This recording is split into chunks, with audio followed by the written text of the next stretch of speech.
Salut, aujourd'hui on revient vers vous pour parler négociation et rapport de force en entretien de recrutement.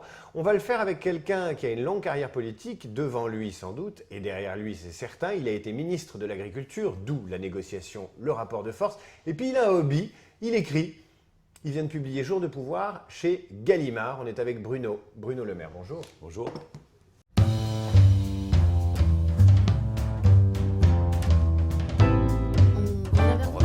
On revient vers vous. On revient vers vous. On revient vers vous.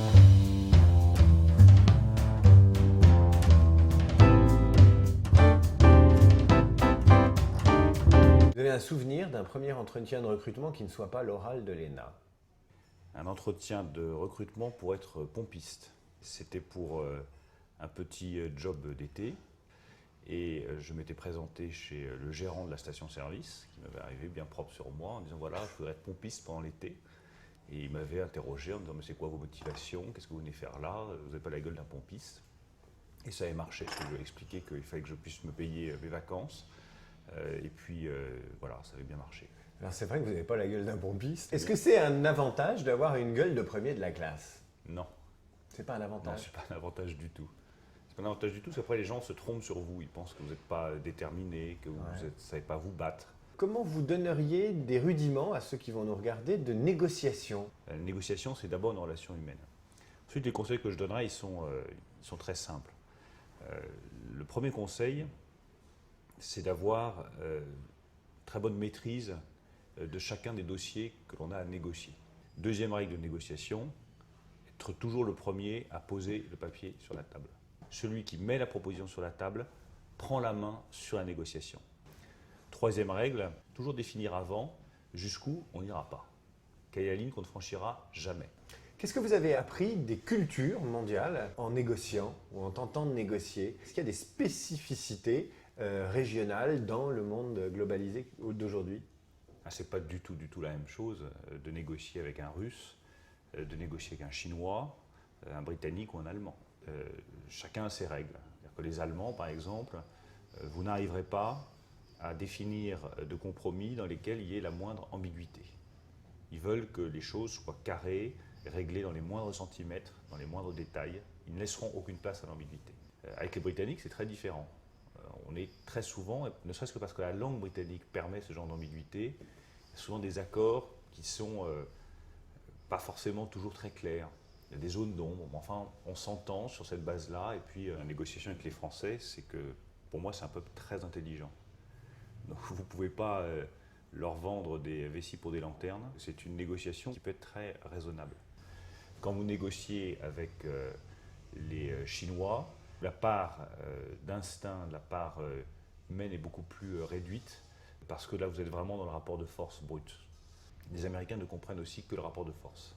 Après, c'est des gens qui sont très cool, avec lesquels moi je m'entends très bien avec eux, donc on peut vraiment être dans le bargain très direct et très simple. Qu'est-ce que vous avez appris de la négociation avec Nicolas Sarkozy? Lui, sa méthode de négociation, c'est dès le départ, il le fait comme ça, il l'explique comme ça. Donc on cogne, on déstabilise et on commence la négociation vraiment sur les chapeaux de roue. Pour ensuite avoir un interlocuteur beaucoup plus souple, beaucoup plus attendri.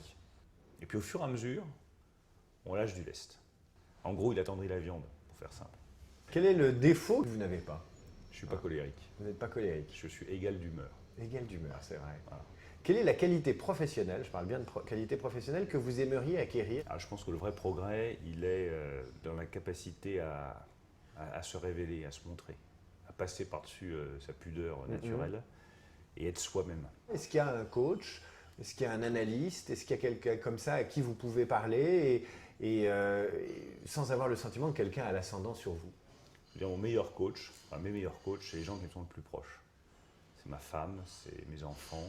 Ils disent, mais attends, là on t'a vu à la télé, mais c'est pas possible d'être comme ça. Les enfants, pour ça c'est formidable. Mon fils aîné, il a 13 ans, le deuxième a 11 ans. Il se moque de vous? Il se moque beaucoup de moi.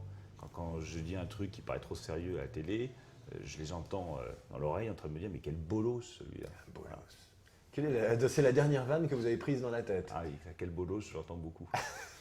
Comment vous recrutez, vous? Le premier critère de recrutement, l'enthousiasme.